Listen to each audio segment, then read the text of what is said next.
subscribe this channel.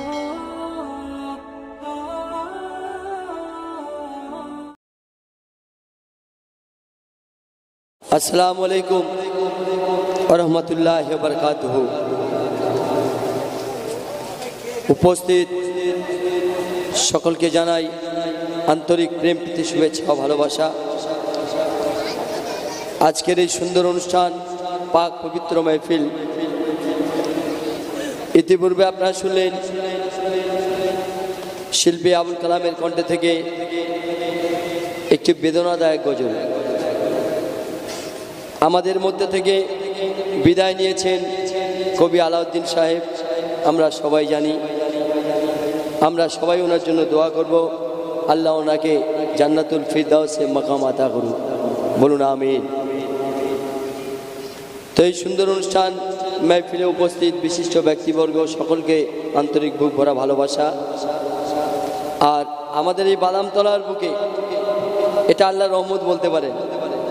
অনেক এলাকা আছে সারা এলাকা খুঁজলে একটা কবি পাওয়া যায় না, কিন্তু আমাদের এখানে আল্লাহর রহমতে খুঁজলে অনেকগুলো কবি পাওয়া যাবে। আর আমাদের বিট্টুবাবু একটু আগে একটা কথা বলছিল যে কবি নুরুল আমিন সাহেবের লেখা, ওনার লেখাগুলো একটা যদি বই লেখা হয়, আমি ওনার সঙ্গে একমত। প্রয়োজন হলে সহযোগিতাও কিছু করব, আমার পক্ষে যেটা সম্ভব হবে। তবে আর একটা কথা বলি, বিট্টুবাবু বলছিল যে নুরুল আমিন সাহেবের লেখা কেউ নিজের নাম দিয়ে গিয়ে বেরিয়ে যাচ্ছে। আমি এটা বলবো যে আরও বেশি করে করুক, কারণ নুরুল আমিন সাহেবকে ফলো করে আপাতত আমাদের বাদামতলার বুকে 3টে কবি তৈরি হয়েছে। একটা কবি ইয়াসিন সাহেব, একটা আলাউদ্দিন সাহেব, আর একটা আমি নুরুল আমিন কবির ছাত্র। যাই টুকটাক আল্লাহ তৌফিক দিয়েছে, কবি নুরুল আমিন সাহেবকে ফলো করেই তবে কবি হতে পেরেছি। আমি চাই এরকম 3টে কেন 3000 কবি তৈরি হোক কবি নুরুল আমিন সাহেবকে ফলো করে।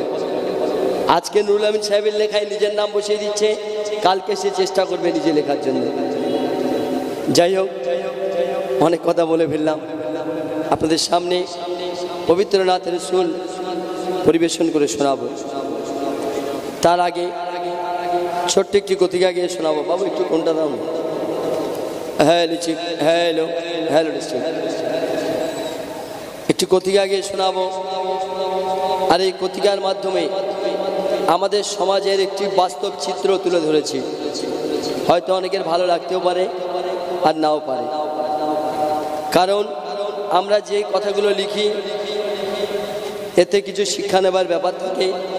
নিজেরাও চেষ্টা করি সেই আমল করার, এবং এটা বলার উদ্দেশ্য যে মানুষ যেন এর থেকে কিছু শিক্ষা নিতে পারে।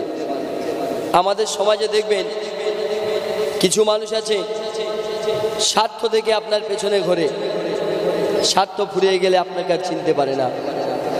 যেমন আপনারা দেখছেন এখানে স্টেজ করা হয়েছে, এই স্টেজটা কাল সকাল সকাল পার হয়ে গেলে দুপুরবেলা আর খুঁজে পাবেন না, কারণ এর কাজ মিটে যাবে। ঠিক এইরূপ কিছু মানুষকে মানুষ ব্যবহার করে নিজের স্বার্থের জন্য। তো কবি কতিকার মাধ্যমে বলছে, শুনুন।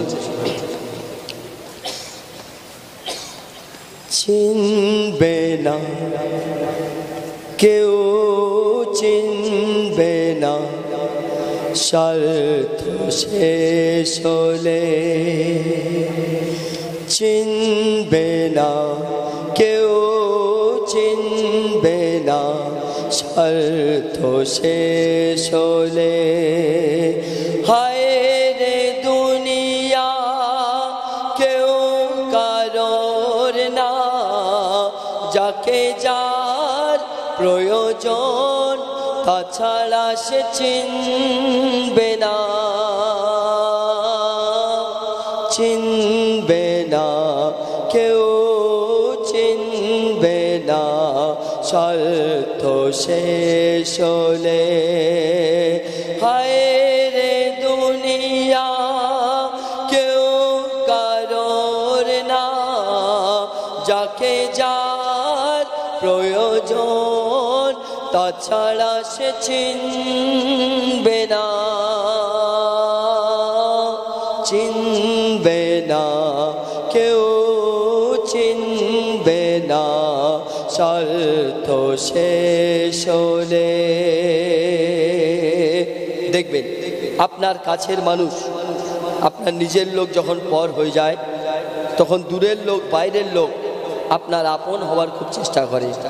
কবি বলছে, শুনুন, আপন যখন কারো পর হয়ে যায়, পর তখন আপন হওয়ার সুযোগ পেয়ে যায়।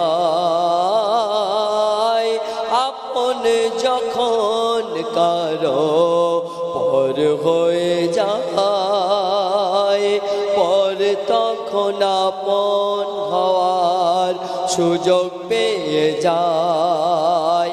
আর ক্ষণেকের ভালোবাসা তারা দিয়ে যায়, একবার উপকার করে সদা খোঁটা দেয়। চিনবে না কেউ, চিনবে না স্বার্থ শেষ হলে। হায় রে দুনিয়া কেউ কারোর না, যাকে যার প্রয়োজন তাছাড়া সে চিনবে না, চিনবে না কেউ, চিনবে না স্বার্থ শেষ হলে।